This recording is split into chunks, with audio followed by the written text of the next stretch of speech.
감사합니다. 오늘 주실 하나님의 말씀은 사도행전 21장 17절에서 20절까지 말씀을 보겠습니다. 사도행전 21장 17절에서 20절까지의 말씀을 보겠습니다. 예루살렘에 이르니 형제들이 우리를 기꺼이 영접하거늘 그 이튿날 바울이 우리와 함께 야고보에게로 들어가니 장로들도 다니더라.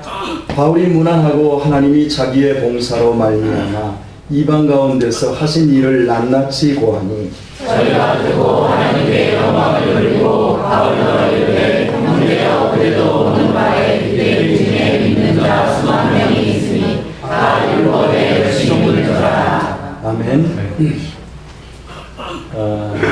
인천에 제가 부교육자로 있을 때 당시 3,000명이 넘는 교회를 담임하는 목사님과 아침 식사를 나눌 때 들었던 이야기 한 토막입니다.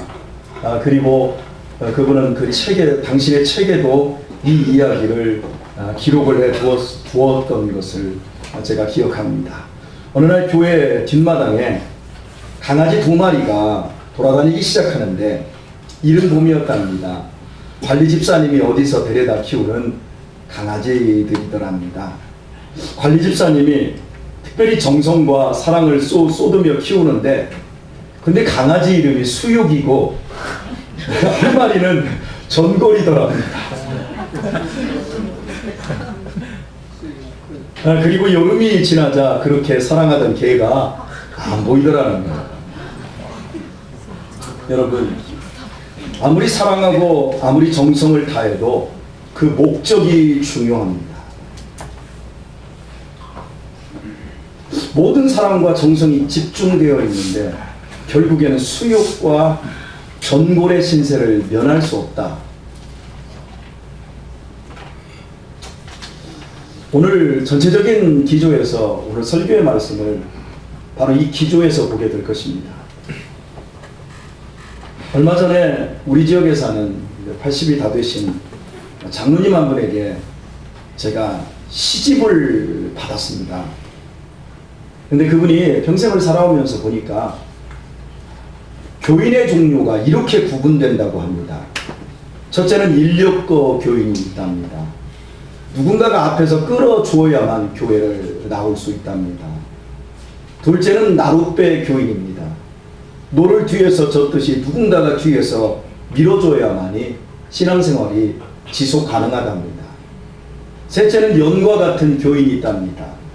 줄로 매달아 두지 않으면 멀리 날아가 버릴 위험성이 항상 있는 사람이랍니다. 넷째는 공허풍선과 같은 사람이 있답니다. 감정의 바람이 가득 차서 언제 터지고 언제 폭삭 주저앉을지 모르는 불안정한 상태에서 신앙생활을 하는 교인이 있더라는 거예요. 다섯째는 럭비공을 닮은 교인이 있답니다. 언제 어느 방향으로 튕겨나갈지 종잡을 수가 없어서 그 사람하고 인간적인 관계를 하기 참 어려운 이런 사람이 있답니다. 여러분, 나는 어떤 교인일까요? 말씀드린 교인에 속하지 마시고 주님의 제자다운 교인이 되시기를 바랍니다. 예루살렘에 도착한 바울은 예루살렘 교회의 지도자인 야고보와 장로들을 문안했습니다. 그리고 이어서 하나님께서 자신의 전도 여행을 통해 이방인들에게 행하신 일들을 낱낱이 보고했습니다. 자신의 전도 여행을 통해 하나님께서 인간을 위한 속죄 제물로 내어 놓아 십자가에 죽으시고 부활하신 예수 그리스도를 통해 이방인들에게 행하신 신비로운 구원의 섭리를 빠짐없이 간증했습니다. 2차 전도 여행 중에 바울이 방문한 도시는 21개 도시였고 그가 누빈 거리는 총 5,000km가 넘었으며 3차 여행 동안에는 45개 도시를 방문하고 11,000km를 걷거나 배를 타고 다녔습니다. 그 결과 바울이 로마 제국 요소요소에 부동산을 구입하거나 각 지역의 유망업종에 투자하여 거부가 된 것이 아니었습니다. 각 지역의 유지들과 인적 네트워크를 형성하여 성공을 위한 발판을 확립하거나 세속적 명예를 획득한 것도 아니었습니다. 때로는 억울하게 매질을 당하고 때로는 투옥당하고 때로는 망망대해에서 조난당하면서 매 순간 목숨을 걸어야 했던 바울은 여전히 가난했고 이미 인생 말년에 접어든 평생 지병으로 시달리던 그의 육체는 노쇠하고 병약하기만 했습니다. 철저하게 세속적인 관점으로만 따지자면 바울이 전도 여행을 통해 현실적으로 얻은 것은 아무것도 없었습니다. 그런데도 바울은 자신의 그 전도 여행을 낱낱이 장로들과 야고보에게 고했습니다. 19절을 중심으로 오늘 말씀을 보는데요. 바울이 무난하고 하나님이 자기의 봉사로 말미암아 이방 가운데서 행하신 일을 낱낱이 고하니라고 말합니다. 하나님이 자기의 봉사로 말미암아 이방 가운데서 행하신 일을 낱낱이 고하니, 이 짧은 문장에서 우리는 중요한 것을 발견할 수 있습니다. 보통 우리들이 잘못하고 있는 아주 중요한 부분을 발견할 수 있습니다. 바울은 내가 다니면서 복음을 전하고 내가 몇 사람에게 세례를 주었고 내가 어느 도시에 얼마만큼의 교회를 세웠다 이렇게 보고하지 않았습니다. 하나님께서 이런 일을 다 하셨습니다 하고 보고했습니다. 자기 존재가 없습니다. 오직 하나님이 이것이 주제입니다. 하나님께서 몸소 역사하셨다는 것입니다. 하나님께서 이루신 사역, 하나님께서 놀랍게 이루신 일, 그것을 바울이 보고하고 있습니다. 사람이 교회를 세우신 것이 아닙니다. 하나님께서 사람을 세우신 것이 아닙니다. 하나님께서 사람을 세우셨어요. 말을 제가 좀 잘못했어요. 근데 여러분은 잘 못 알아들으시는 것 같아요. 사람이 교회를 세운 게 아니에요. 사람이 사람을 세운 게 아니라 하나님이 교회를 세우시고 하나님이 사람을 세우셨답니다. 하나님께서 세우셨고 하나님께서 몸소 당신의 뜻을 이루어 가시고 계시는 것입니다. 그러면 하나님이 어떻게 일을 하십니까? 직접 나타나셔서 일하는 게 아니라 바울 자신의 봉사로 일을 하셨다고 고백을 하는데요. 봉사라는 헬라어는 디아코니아로서 봉사, 서비스라는 뜻입니다. 디아코니아의 어원은 디아코노스, 노예, 종을 뜻합니다. 주님의 노예가 되어 드리는 봉사, 그 서비스를 통해 하나님께서 이방인들이 구원받는 일을 이루셨다는 거예요. 주체는 바울이 아니라 하나님이십니다. 이 고백이 교회에 속한 우리 모두의 고백이어야 합니다. 나는 섬기는 것뿐이에요. 나는 교사할 뿐이에요. 나는 식사 준비를 할 뿐이에요. 맛을 내는 건 하나님이 하시는 거고 아이들을 살리는 건 하나님이 하시는 일이에요. 그게 주체예요. 시작도 과정도 그 결과도 하나님께서 하시는 것이에요. 나는 봉사하고 있을 뿐이에요. 내가 봉사하는 것은 별것 아니에요. 내가 봉사하면 다른 사람이 봉사하면 되는 거예요. 근데 그 봉사로 하나님께서 사람을 살리는 일을 하셨다는 거예요. 모두가 하나님께서 하신 일이에요. 봉사는 100명이 죽으라고 했는데 한 명도 못 살릴 수 있어요. 근데 한 명이 봉사했는데 100명, 1000명, 10,000명을 살릴 수 있어요. 그걸 바울이 경험한 거예요. 그걸 또 보고하고 있는 거고요. 하나님께서 하신 이 일만이 큰 거예요.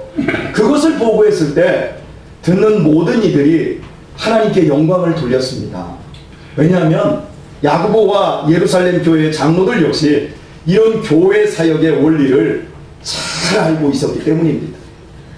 연말이면 의정활동 보고서라고 하는 것이 각 가정에 우체함 가득 꽂혀집니다. 제가 사는 아파트에는 아이 옆에 쌓아놓습니다. 국정, 도정, 시정에 이르기까지 고급스럽고 두꺼운 인쇄지에 칼라 프린팅이 되어 있는 20쪽 이상의 의정활동 보고서에는 국회의원, 도의원, 시의원이 환하게 웃는 사진이 표지에 가득 담겨 있습니다. 그리고 지면에는 지역의 각종 추진 사업과 성취 사업에 대한 보고가 구체적인 사진과 함께 나열되어 있습니다. 핵심은 자기가 했다는 것입니다. 자기가 이만큼 이루었다는 것입니다. 그리고 앞으로도 또 이룰 것이라고 얘기하고 있는 겁니다. 하지만 저는 그것을 볼 때마다 공허하다라는 생각이 듭니다. 그렇게 많은 일들을 해서 우리가 발전하고 잘 살게 되었다고 보고하고 있는데 제가 느끼기에는 별로 그렇지 않게 느껴지기 때문입니다. 그분들이 정말로 시민의 손발이 되어 시민을 위해 자신들의 삶을 바쳐 봉사한다고 생각되어지지 않습니다. 다만 자신들의 정치적 입지 구축과 수성을 위한 것으로 보고서를 이용한다라는 그 생각이 더욱더 짙게 느껴지기에 공허하게 생각이 되어져요. 여러분, 우리에게 가깝고도 먼 나라가 있지. 어디지요? 순호야, 어디야? 가깝고도 먼 나라, 일본입니다. 그런데 여러분이 아셔야 될 게 뭡니까? 일본은 친절과 정돈과 청결이 몸에 밴 사람들입니다. 다 고개를 까딱까딱 하시냐? 일본 갔다 오신 분들은 다 아십니다. 왜 그럴까요? 어려서부터 남에게 피해 주지 마라, 예절 교육을 철저히 받습니다. 우리 한국 부모들은 애 기죽이지 마세요 하고 애를 막 세우는데, 일본 사람들은 애들이 예의에 어긋나는 짓을 하면 집에서 반 죽도록 팹니다. 우리 홍복석 수장이 미국에 가서 깜짝 놀란 게, 애들 집에서 패우면 인권 뭐 해가지고 전화하면 그냥 아버지들 잡혀간다고 하잖아요. 그런데 실제 가보니까 마트에서 애들이 조금 막 떠들고 예의 바르지 않게 밥 먹을 때 쩝쩝거리고 그러면 곧바로 데리고 화장실 데려가서 반 죽도록 팬답니다. 왜 그러냐? 그러면 옆에 있는 백인들이 다 이해한다는 거예요. 사람 교육을 시키는 거예요. 예의. 일본이 여러분 메이지 유신 이후에 그 가난 속에서 헤쳐나올 수 있었던 비결이 뭔 줄 아세요? 캐치프레이즈가 하나가 있었는데, 정직을 팔아 신용을 사라. 원폭투와 이후에도 다시 한번 그 캐치프레이즈가 나왔어요. 정직을 팔아서 신용을 사라. 몸을 팔아서 돈을 사라가 아니라 정직을 팔아서 신용을 사라는 거였어요. 그래서 원폭투와 이후에도 그 경제가 일어난 거예요. 우스갯소리 하나 해볼까요? 중국 사람에게 일을 시키고 감시를 안 하면 생산이 안 된다고 해요. 한국 사람에게 일을 시키면 빨리 끝나는 대신 꼭 문제가 생깁니다. 그런데 일본 사람은 일을 시키면 틀림없다고 합니다. 여러분, 그들이 우리보다 훨씬 잘 삽니다. 친절, 예의, 교양, 정결, 정돈, 신용, 뭐 하나 우리 한국 사람보다 못한 게 없어요. 여러분이 아멘을 안 해도 정말 못한 게 없어요, 객관적으로 봤을 때. 그런데 왜 우리가 그들에게 복음을 전해야 할까요? 이유는 한 가지. 복음을 모르는 그들이 행복하지 않다라는 거예요. 그들은요, 혼자 자기만 잘 먹고 혼자 살다가 혼자 죽습니다. 작은 방에서, 식당에서도 혼자 한 칸, 무슨 도서관에서 공부하는 것처럼 한 칸 딱 해놓고 거기서 혼자만 쩝쩝거리고 먹습니다. 고독사. 그들은 자기 자신만을 위해 서비스하다 자신이 우상된 삶을 벗어나지 못하고 허무하게 죽어 영원한 멸망에 처하고 맙니다. 우리가 일본 사람에게 당신들 예수 믿으면 복 받아서 잘 살게 됩니다, 그걸로 전하는 게 아니에요. 정말 삶이 무엇인가를 그들에게 가르치기 위해서 복음을 전해야 됩니다. 데이비드 플랫의 레디컬 투게더라는 책에서 이런 질문을 던집니다. 오늘날 교회는 좋은 일을 하면서 본질을 잃어간다. 정말로 교회는 경쟁적으로 좋은 일을 합니다. 교회가 나쁜 일을 하지 않아요. 좋은 일을 해요, 경쟁적으로. 그러나 그 좋은 일들이 교회를 세우신 주님께 좋은 일인가, 또 주님께서 역사해 주시는 좋은 일인가 하고 물어야 합니다. 그 좋은 일이 문제가 아니라 왜 좋은 일을 하며 누구에게 좋은가를 물어야 돼요. 저는 목사로서 제 반성을 참 많이 갖습니다. 여러분 앞에서 당당하지만 혼자 있을 때는 초췌한 제 자신과 마주합니다. 목사로서 가장 좋은 일은 설교를 잘하는 일입니다. 그래서 여러분을 복되게 하는 것입니다. 그런데 여러분 아세요? 참 설교하기가 어려워요. 저는 설교를 준비하고 전하는 모든 과정에서 늘 하나님의 말씀을 전하려고 엄청 노력합니다. 묵상과 기도를 끊임없이 합니다. 할 수 있는 대로 모든 책을 봅니다. 저는 여러분과 나누고 있는 이 주일 설교만큼은 최소 4주의 묵상과 기도를 거쳐 준비합니다. 이 설교가 3주 전에 이미 준비가 된 걸 다듬고 다듬습니다. 다른 목사님들은 이번 주 설교할 거 월요일은 하루 쉬시고, 화요일부터 설교 이제 주에 여러 가지 것들을 다 하면서 토요일 날 딱 방에 들어가셔서 서재에서 설교 준비를 그렇게 하십니다. 근데 저는 4주 동안 설교 준비를 해서 하나님 이 말, 제가 전하는 설교가 꼭 우리 교회에 맞는 하나님의 말씀 되기를 원합니다 하고 그렇게 준비해서 설교를 전합니다. 그런데 여러분, 설교가 끝나고 나면 제 내면에 내가 정말 하나님의 말씀을 전했는가 하는 질문과 마주합니다. 목사님, 오늘 말씀에 은혜 받았습니다 라는 말에 제가 목말라하고, 여러분의 표정에서라도 혹시 은혜를 받고 있나, 저 사람이 좋아하고 있나, 그것을 읽어내고자 정말 제가 살핍니다. 어떤 분들이 제 설교에 대해 가타부타, 못한다, 저런다, 잘못됐다 이런 말을 제가 제 귀에 들으면 속이 부글부글 끓어서 며칠씩 잠이 안 와요. 그래서 저는 이런 말을 해주고 싶어요. 이 다음에 자식나면 꼭 목사 만들어. 우리 이미경 집사님 참 많이 들었어요. 한번 만들어봐, 한번 해봐. 제가 설교하면서도 이렇게 속이 민감해요. 저는 아직도 주님을 위한 온전한 봉사로서 설교하지 못하고 있는 거예요, 여러분. 이렇게 힘든 게 설교예요.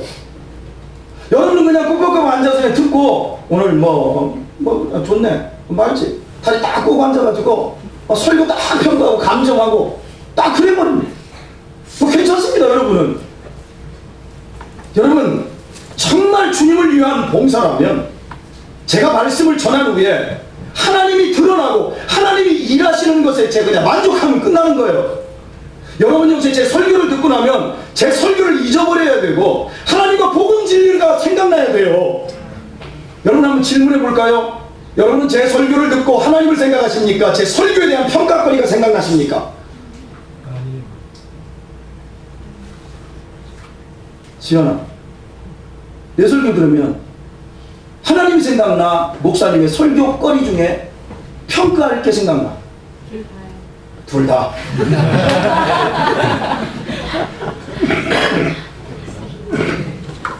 저나 여러분이나 모두 설교를 통해 하나님만을 생각해야 우리의 예배가 진정한 봉사가 될 것입니다. 진정한 영성은 경건한 주님 앞에 한없이 우리가 작아지고 드러나지 않아도 되는 우리의 모습을 인정하는 것인데, 우리는 주님을 예배하며 우리의 모습이 드러나기를 원하고 있는 것은 아닌지 살펴야 합니다. 혹시 우리는 하나님이 보이지 않게 하나님을 예배하는 척하고 있는지도 몰라요. 오스왈드 챔버스는 주님은 나의 최고봉에서 이렇게 쓰고 있습니다. 우리는 주의 종의 음성은 듣고 싶어 하지만 하나님의 음성은 거부한다. 우리는 사람들의 간증을 듣는 것은 좋아하지만 하나님께서 우리에게 친히 말씀하시는 것은 싫어한다. 하나님께서 우리에게 직접 말씀하시는 것을 왜 두려워합니까? 하나님께서 말씀하시면 그 말씀에 순종하든지 불순종하든지 양자택일을 해야 하는데, 그것이 하나님의 말씀이면 내가 싫어도 순종해야 되기 때문에. 그런데 목사님의 설교는 저건 누구 설교야? 나하고 안 맞는 거야. 저 목사님이 잘못 생각한 거야. 얼마든지 취사 선택하고 거부할 수 있기 때문이라는 거예요. 하나님의 영으로 충만한 사람들이 보잘것없고 지겨운 일을 하면 신기하게도 그 일들이 거룩해집니다. 희한합니다. 성령에 충만하고 막 감사하는 사람들이 막 칼국수 하나를 끓여줘도 그걸 먹으면서 하나님의 신비한 어떤 은혜들을 느끼며 막 감격이 생겨요. 그런데 하나님의 영으로 충만하지 않은 사람이 막 정말 대단하게 뭔가 큰 일을 하는데 그 일을 하면서 왠지 거북스러워져요. 가장 진부하고 평범한 일이었는데 하나님의 영으로 충만한 사람들에 의해서 그것이 달라집니다. 왜냐하면 모든 믿는 자의 몸을 성령께서 거하시는 성전으로 만들어버리시기 때문입니다. 그러나 자신의 생각에 충만한 사람들은 큰 일을 하고 대단히 중요한 일을 하는데, 그것이 분명히 하나님께 큰 봉사인데 가면 갈수록 거북해지는 거예요. 얼마 전 지역의 목사님 몇 분이 저를 찾아오셨습니다. 그리고는 제게 이렇게 말씀하셨어요. 목사님, 이제는 목사님도 하나님을 위해서 큰 일을 하셔야지요. 그러나 여러분, 저에게는 아무리 생각해도 제 가정과 저희 교회보다 더 큰 일이 없어요. 여러분, 제가 좋은 남편 같아요? 여러분, 제가 좋은 아버지 같아요? 그런데 저는 아무리 생각해도 좋은 남편이 되기에 아직도 부족하고, 제가 정말 좋은 아버지가 되기에 아직도 부족해서 저는 제 시간과 삶을 제가 아내와 제 아이들에게 나누어줘야 되고, 저는 말씀이 아직도 부족해서 말씀을 연구하는 일보다 더 큰 일이 없어요, 제게는. 그래서 하나님을 위한 그 큰 일은 목사님들이 하십시오. 저는 그냥 작은 일을 하면서 살겠으니 목사님들 큰일 하십시오 하고 제가 사양을 했습니다. 그랬더니 아니라고 막 계속 막 해서 제가 그러면 1년에 한 번씩은 저희 교회 오셔서 회의도 하십시오. 그럼 밥 한 끼 대접해 드리겠습니다. 그리고 저는 계속해서 작은 일을 하겠습니다. 제가 이렇게 사양을 했습니다. 1948년 이스라엘이 드디어 2000년 만에 나라가 독립을 하고 영국 의회로부터 이제 그 나라를 이제 그 세울 수 있는 이렇게 법이 통과가 되고 이스라엘이 이제 국회가 만들어졌습니다. 그리고 세계적인 석가 아인슈타인을 초대 대통령으로 선임했을 때 아인슈타인이 이렇게 말했습니다. 대통령을 할 만한 인물은 많이 있으나 물리학을 제대로 가르칠 학자는 그리 많지 않습니다 하고 사용했습니다. 그래서 여러분 벤 구리온이라고 하는 이 초대 수상, 엄청난 사람이거든요. 이 사람이. 이 사람이 이스라엘의 초대 수상 이제 수장이 된 거예요. 그런데 이 사람이 어느 날 잘 나갈 때 앞으로도 한 20년을 더 할 수 있는 사람이 갑자기 수상직을 사임해버렸어요. 막 사람들이, 국민들이 난리가 났어요. 당신이 해야 되는데 왜 그만들 막 기자들이 몰려가지고 왜 그만두려고 하냐 막 이붙자 이렇게 말했습니다. 키푸츠 농장에서 일할 일꾼이 부족합니다. 수상은 누구라도 할 수 있으나 똑똑한 사람들은 그렇게 많으나 땅콩 농사는 아무나 하는 게 아닙니다. 그러면서 농부의 자리로 돌아가 버렸습니다. 저는 이것이 믿는 사람들이 해야 할 진정한 봉사라고 생각이 들어져. 크고 지명도 있는 사역이 중요한 것입니다. 여러분 목사 죄송합니다. 똑똑하고 잘나고 머리 좋으면 누구나 할 수 있어요. 한국교회 밝히는 한 30만 명이 목사들이에요. 홍복승 집사님네 교회 지금 담임 목사님이었는데 50명에서 지금 이제 3명으로 압축됐답니다. 다 박사들. 아무나 할 수 있어요. 크고 지명도 있는 건 누구나 실력 갖추고 하려고 하는 사람이 너무 많아요. 그런데 그 일이 정말 하나님을 위한 서비스가 되고 하나님이 그 일을 통해서 과연 이 일을 하시냐 않냐는 이게 굉장히 중요한 거예요. 어떤 일이든 주님을 위한 서비스가 되는 게 중요합니다. 여러분 교회 청소하실 때 주님을 위한 서비스가 되게 하시기를 축복합니다. 식당에서 봉사하실 때 이것이 주님을 위한 서비스가 되고 주님이 역사하시면 맛이 2배, 3배로 좋아질 줄 믿습니다. 그래서 저희 교회는 식당밥이 엄청나게 맛있어요. 뭐 그저 그런 사람들이 하는데 매주 이렇게 음식을 하는데 왜 이렇게 맛있는지 몰라요. 그치요? 왜요? 서비스는 여러분들이 하셨는데 하나님이 맛을 내셨어요. 그래서 우리 교회 특징 희한해요. 우리 교회 오셔서 마르는 사람이 없어요. 다 베들레헴이 돼버려요. 뭐 심지어 처녀까지 내으나 그치? 포항 갔다가 비상 말라서 왔더니 뭐 지금 한 7kg가 많이 뭐 여기 지금 다 베들레헴이 다 돼요. 저희 교회 이렇게 하나님께서 우리들에게 맛을 내주시는데 여러분 영적인 맛도 충만하게 되길 축복합니다. 하나님을 위하여 일하고 봉사한다고 할 때 실상 우리의 욕망을 교묘하게 포장할 수 있습니다. 이런 경우 그 봉사는 하나님과 아무런 상관없이 자기를 위한 봉사로 그칠 뿐 하나님이 일하시지 않을 수 있어요.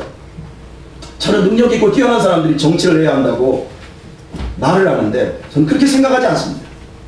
저는 능력 있고 뛰어난 사람들이 정치를 해야 세상이 바뀌는 게 아니라고 얘기하고 싶어요. 오히려 자신의 사명과 본분에 충실한 사람들, 작은 것에 대해 주님의 종된 자세로 봉사할 때 세상이 바뀔 수 있다고 믿습니다. 심리학책에서 우울증에 대하여 신앙적으로 이런 식으로 정의를 내리신 분이 계시더라고요. 우울증은 하나님께서 창조하신 가장 평범한 것으로부터 우리를 멀어지게 한다. 그러나 하나님의 영감이 우리에게 임하면 우리는 가장 평범한 일을 위대하게 하게 되고 거기에서 기쁨을 얻는다. 저는 대단한 통찰이라고 동의하고 싶습니다. 실제로 우울증에 걸린 사람들의 삶은 일상에서 무료함을 느낀다는 거예요. 의욕이 사라져버립니다. 예배가 드려지기 싫습니다. 찬양이 싫어집니다. 그래서 가장 단순한 일상적인 삶에서 손을 떼게 하며 시들어집니다. 하지만 믿음의 사람의 특징은 무료한 일상의 삶을 기쁨과 감사로 바꾸어 나갑니다. 더욱 성령 충만한 사람은 고통과 환난의 한가운데서도 존재의 기쁨을 누리며 승리의 삶을 만든다는 것입니다. 하나님을 위해 사는 삶, 삶이 주님을 위해 서비스로 드려지는 삶, 거기에서 우울증도 넘을 수 있고 거기에서 행복을 맛볼 수도 있는 거지요. 지독하게 구도새로 살다가 죽어서 천국 입구에 간 교인이 있답니다. 그는 교회를 다녔지만 한 번도 주님의 종으로 산 적이 없었습니다. 하나님을 위한 어떤 봉사도 한 적이 없었습니다. 오직 자기만을 위해 봉사했을 뿐입니다. 종교라고 하는 이름을 가지고도 하나님을 위해 봉사한 것이 아니라 자기를 위해 봉사했습니다. 오직 자기만을 위해 산 사람이었습니다. 그럼에도 막무가내로 본인은 내가 믿었고 주님을 위해 봉사했다고 막 우겨댑니다. 그래요. 언제 봉사했냐고, 언제 믿었냐고 물었더니 몇 년도 성탄절에 구세군 낭비에 10,000원을 믿음으로 헌금했다고 밝혔습니다. 그러자 천국 열쇠를 가지고 있던 베드로가 수문장 천사에게 말했습니다. 야, 1,000원 주어서 지옥으로 보내버려. 이자까지 쳐가지고 15,000원 줘서 지옥으로 보내버려. 돈 들였다고 여러분. 주일에 교회 나왔다고 여러분. 여러분이 하나님께 서비스 한다고 생각하지 마십시오.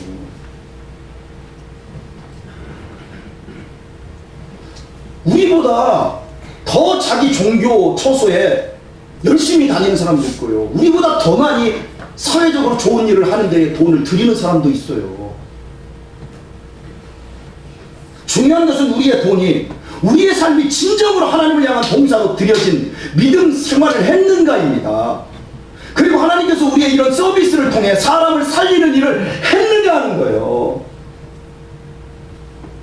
마태복음 25장에서 주님께서는 달란트 비유를 통해 5달란트, 2달란트 받은 청지기들에게 이렇게 말씀하셔요. 네가 작은 일에 충성하였음에 내가 많은 것으로 네게 맡기리니 주인의 즐거움에 참여할지어다. 2달란트, 5달란트 분명히 받은 것 큰 겁니다. 그러나 그들은 컸기 때문에 일한 것이 아니라 주인의 즐거움을 위해 일했어요. 자기의 즐거움이 아니에요. 크고 작은 게 아니라 주인의 즐거움 때문에 일했어요. 그것이 충성이었어요. 반면 1달란트 받은 자는 작다라는 불만으로 충성하지 않다가 쫓겨납니다. 크게 받든 적게 받든 주인의 즐거움을 위한 충성에 초점이 맞춰져 있습니다. 중요한 것은 크게 받았던 작게 받았던 주님을 위한 봉사는 충성이어야 한다는 것입니다. 2004년 9월 13일 텔레비전 토크쇼 사상 엄청난 일이 벌어졌습니다. 오프라 윈프리 쇼를 여러분 들어보셨습니까? 토크쇼 진행자인 미국의 오프라 윈프리가 진행한 이 프로그램의 방청객 276명 모두가, 그날 방청석에 출연한 276명 모두가 대당 28,000달러, 약 3,200만 원이나 되는 제너럴 모타스사의 스포츠 세단 폰티악 G6를 모두 한 대씩 선물로 받았기 때문입니다. 혹시 여러분 방송국 가셨습니까? 방송국 가셔서 아침마당 할 때 뒤에 앉아있는 여자들 있지, 이렇게 가기만 했는데 3,200만 원짜리 차를 받았다는 얘기예요. 별로 안 놀래네요. 윈프리는 이렇게 말했습니다. 오늘 여러분의 소원을 이루어줄 수백만 달러의 선물이 기다리고 있습니다 라는 충격적인 발언으로 토크쇼를 시작했습니다.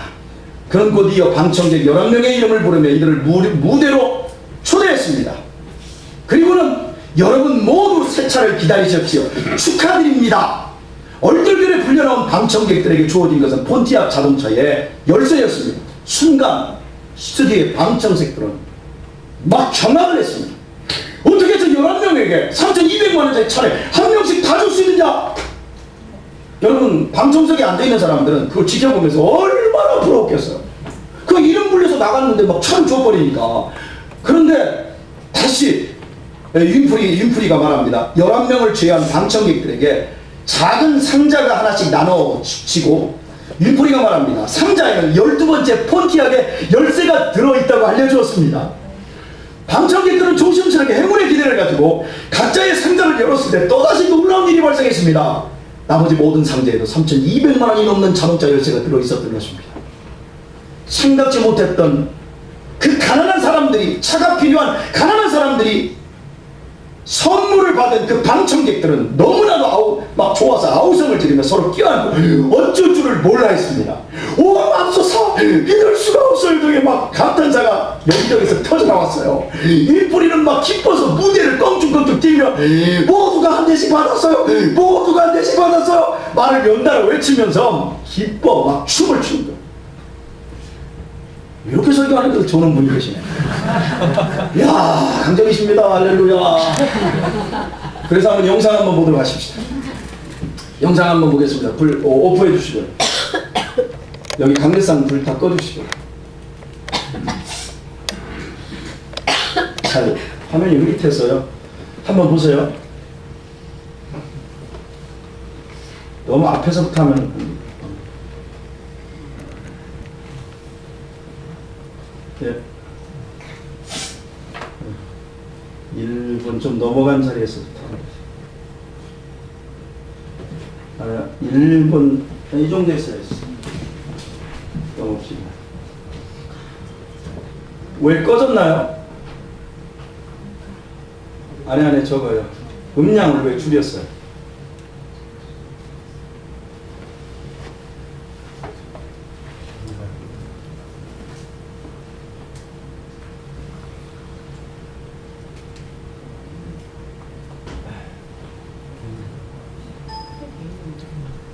저쪽에 앰프에서 키세요. 앰프에서 끄시고.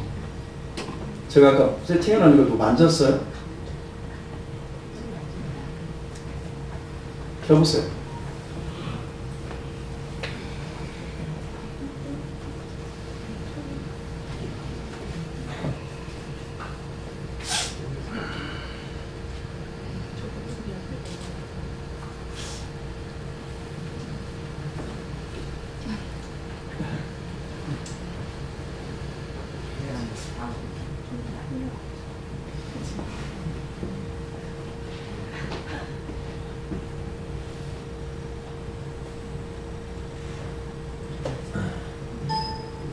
네. 소리 나오나 봐요. 여기다가 내두세요. 그러면.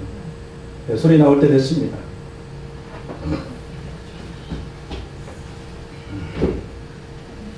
자, 보겠습니다. 이제 11명에게 이제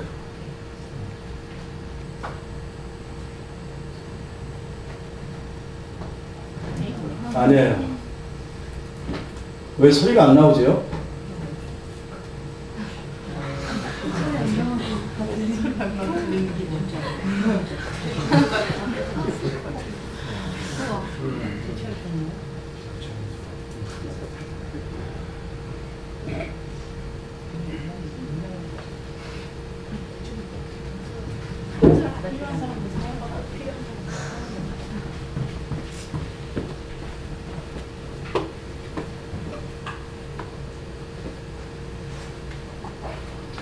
이게 뭐 동해니까 무성녀나 뭐나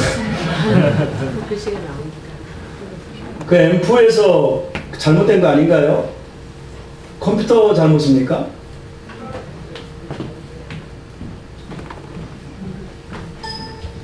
네, 소리가 나는데요. 그거하고 상관이 없는 것 같아요.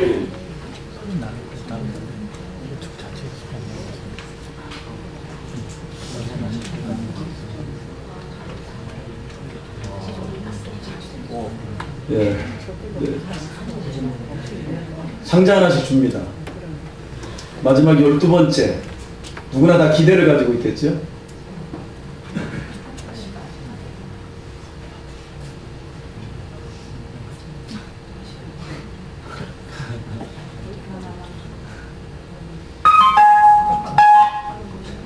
자, 엄청난 일이 일어났습니다. 난리가 났습니다. 네. 눈을 보십시오. 네, 한 대씩 더 받았다고요. 네.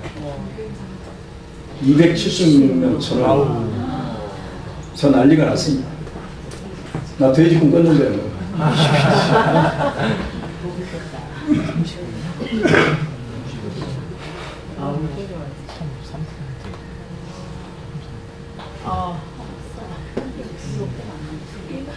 저 기뻐서 막 뛰지 않습니까?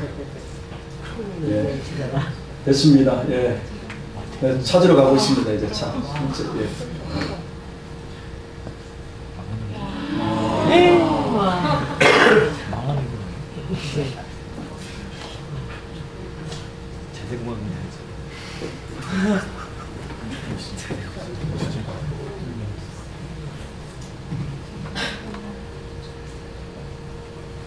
됐습니다.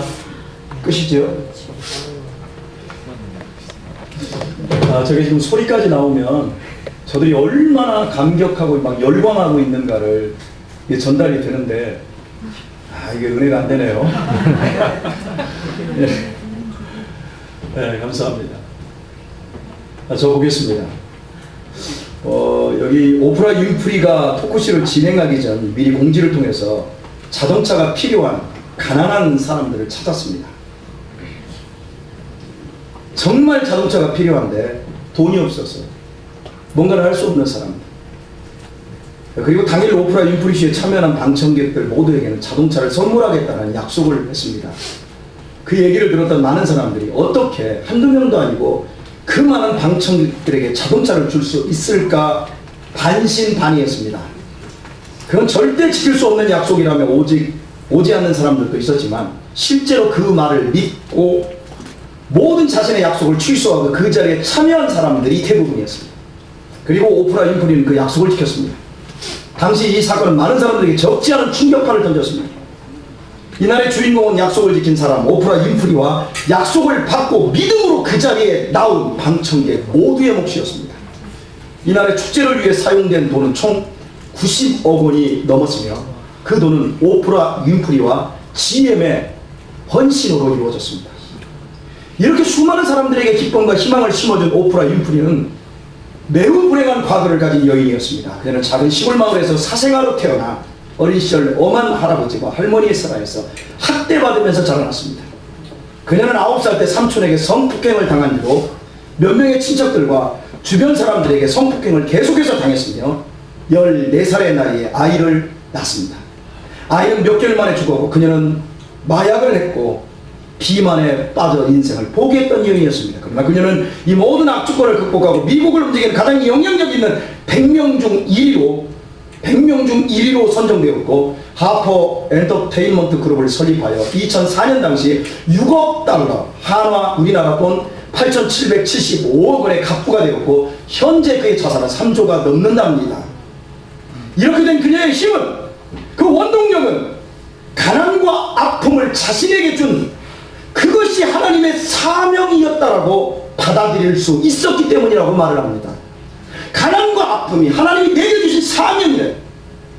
윈프리는 자신이 쓴 이것이 사명이다라는 자서전에서 4가지 사명을 말합니다. 첫째, 남보다 더 가졌다는 것은 축복이 아니라 사명이다. 둘째, 남보다 아픈 것이 있다면 그것은 고통이 아니라 사명이다. 셋, 아파본 사람만이 아픔을 겪는 사람에게 봉사할 수 있기 때문이다. 셋째, 남보다 설레는 꿈이 있다면 그것은 망상이 아니라 사명이다. 넷째, 남보다 부담되는 어떤 것이 있다면 그것은 사명이다.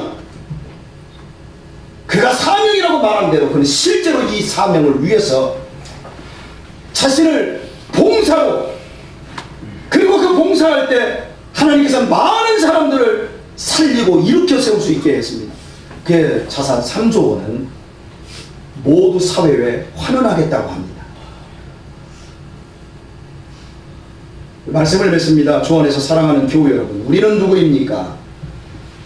혹시 내 자신을 애완견처럼 소중하게 아끼고 있지만 실은 수욕과 전세의 정골의 시대를 모면한 것은 아닙니까? 다시 한번 묻습니다. 여러분은 어떤 자세로 신앙생활 하십니까? 여전히 끌어주거나 밀어주지 않으면 신앙생활이 어려운 상태이십니까? 아직도 고무풍선같이 감정이 메이고 어디로 튈지 모르는 럭비공 같은 모습으로 신앙생활을 하고 있지는 않습니까? 여러분과 함께 있으면 누군가가 거북스러워하고 부담스러워 하십니까? 여러분과 함께 하면 막 거룩해지고 따뜻해지고 감격합니까? 여러분이 받은 구원으로 인해 껑충껑충 뛰며 기뻐해 본 적 있습니까? 정말 여러분이 받은 구원으로 인해 이 사람들처럼 감격해 본 적 있습니까? 내 생명의 주인이신 하나님을 즐겁게 해드리고자 무엇을 하고 계십니까? 여러분이 가진 talent와 시간과 재물을 가지고 누군가를 그 기쁜 세계로 끌어들이기 위해 얼마나 봉사하고 계십니까? 우리는 영상에서 본 3,200만 원짜리 차를 받고 뛰는 사람들과 비교도 되지 않을 영원한 생명을 받은 행운아들입니다. 자동차야 받으면 좋고 받지 않아도 그만이지만 주님께로부터 영원한 생명을 받지 않으면 우리가 어떻게 된다는 걸 다 알고 있는 사람 아닌가요? 죽음에서 절대 생명 받았습니다. 고아에서 하나님의 자녀가 될 영원한 생명을 우리가 받았습니다. 우리는 천국에 갈 것입니다. 천국의 부탁에서 쫓겨날 사람들이 아니라 절대 천국에 들어갈 것입니다. 그곳에서 영원한 복락을 누릴 것입니다. 그것이 여러분 믿어지십니까? 안 믿어진다면 다시 한번 우리 자신을 돌아보십시오. 청년들이여, 학생들이여, 이 멋있는 얘기 듣고 와 멋있다, 지금부터 봉사하고 섬기고 나누는 걸 하지 않으면 나이 먹어서도 아무것도 못합니다. 여러분이 오늘 이게 믿어진다면 하나님이 여러분에게 영원한 구원과 하나님의 자녀된 영광과 권세와 이 세상의 신령한 복을 여러분에게 주셨다라고 믿어주신다면 오늘부터 여러분을 수육되게 하고 전골되게 하는 여러분 자신을 수종도는 거기로부터 하나님의 기쁨과 하나님의 즐거움에 참여하시길 바랍니다. 주님을 위해 봉사하고 주님을 위해 진짜 서비스할 수 있는 기회는 여기서밖에 없어요. 천국에 가면 없어요. 여러분은 그 기회를 놓치지 마십시오. 우리는 어떤 역경에서도 어떤 고통에서도 그것을 사명으로 만들고 주님을 위해 충성할 수 있습니다. 핑계하지 마십시오. 주저하지 마십시오. 세월을 낭비하지 마시고 주님께 충성하십시오. 마지막 날 전골되지 마십시다. 주님을 위해 충성할 때 바로 그것이 우리를 살리며 주변도 살리는 놀라운 하나님의 역사로 이어질 것입니다. 저는 끔찍이 제가 참 안 좋은 사람들이 있어요. 나 옛날에 봉사 많이 했거든요. 옛날에 충성 많이 했거든요. 그거 아무짝에 쓸모없어요. 지금부터 주님 앞에 갈 때까지 여전히 충성하고 봉사하고 있어야 합니다. 할렐루야. 남은 생에 진실로 주님을 섬기며 하나님께 영광 돌리기를 주님의 이름으로 축원드립니다. 이 시간 우리 함께 찬양하겠습니다. 오직 주의 사랑에 매여